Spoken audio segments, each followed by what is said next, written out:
ACS और MI। तीव्र coronary syndrome या एक्यूट कोरोनरी सिंड्रोम या ACS हृदय में रक्त प्रवाह के कम होने या रुकने से होने वाली एक या उससे ज्यादा स्थितियों को कहते हैं, जिसे हृदयाघात या मायोकार्डियल इन्फार्क्शन या MI होता है।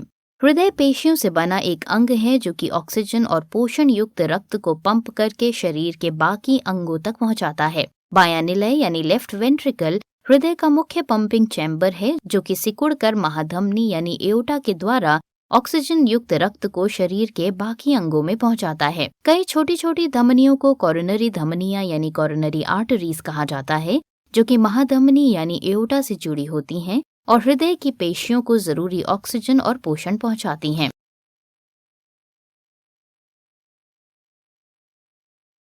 तीव्र कोरोनरी सिंड्रोम यानी एक्यूट कोरोनरी सिंड्रोम में कोरोनरी धमनियों यानी आर्टरीज के द्वारा रक्त प्रवाह रुकावट आती है। सामान्यतः इसका कारण अथेरोस्क्लेरोटिक प्लाक, किसी कोरोनरी धमनी यानी आर्टरी में ऐंठन या कोरोनरी धमनी यानी आर्टरी का फटना होता है। कोरोनरी धमनियों में लगातार फैटी प्लाक के जमने के कारण धमनियों के अंदर रास्ता संकरा हो जाता है, जिससे अथेरोस्क्लेरोसिस होता है।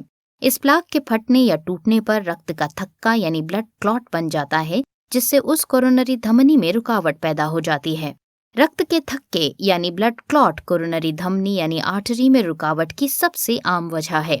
कोरोनरी धमनी में रुकावट का अन्य कारण है कोरोनरी आर्टरी में ऐंठन यानी स्पैज्म, जो कि दवाइयों, धूम्रपान, ठंडे मौसम या बहुत ज्यादा तनाव के कारण अचानक ऐंठ जाती हैं या फट जाती हैं, जिससे कोरोनरी धमनी के अंदर की दीवार अलग होने लगती हैं और रक्त प्रवाह रुक जाता है। किसी भी कोरोनरी धमनी में इस तरह की रुकावट से हृदय में ऑक्सीजन और पोषण नहीं पहुंच पाता, जिससे हृदय की पेशी मर जाती है और इस स्थिति को मायोकार्डियल इन्फार्क्शन कहते हैं। कोरोनरी धमनी में रुकावट होने के लक्षण हैं अचानक दर्द या बेचैनी, सीने में ऐंठन या जलन होना जिसे एंजाइना कहते हैं, जो कि आगे बढ़कर ऊपरी उदर यानी एब्डोमेन, कंधों, बाजुओं, गले या निचले जबड़े तक पहुंच सकती है। एक बार एंजाइना होने या कई बार एंजाइना के दौरे पड़ने से सामान्य शारीरिक कामों में दिक्कतें आती हैं, जिसे अस्थिर एंजाइना कहते हैं और आमतौर पर ये तीव्र कोरोनरी सिंड्रोम में होता है। तीव्र कोरोनरी सिंड्रोम के अन्य लक्षण हैं पहला, सांस फूलना, दूसरा, बेहोशी या चक्कर आना, तीसरा, बहुत पसीना आना, चौथा, जी मिचलाना। तीव्र कोरोनरी सिंड्रोम या MI के उपचार हैं पहला, ऑक्सीजन थेरेपी, जिसमें रक्त और हृदय में पहुंचने वाली ऑक्सीजन की मात्रा बढ़ा दी जाती है। दूसरा, एस्पिरिन या एंटीप्लेटलेट थेरेपी, जो कि रक्त के थक्के यानी ब्लड क्लॉट बनने से रोकती है।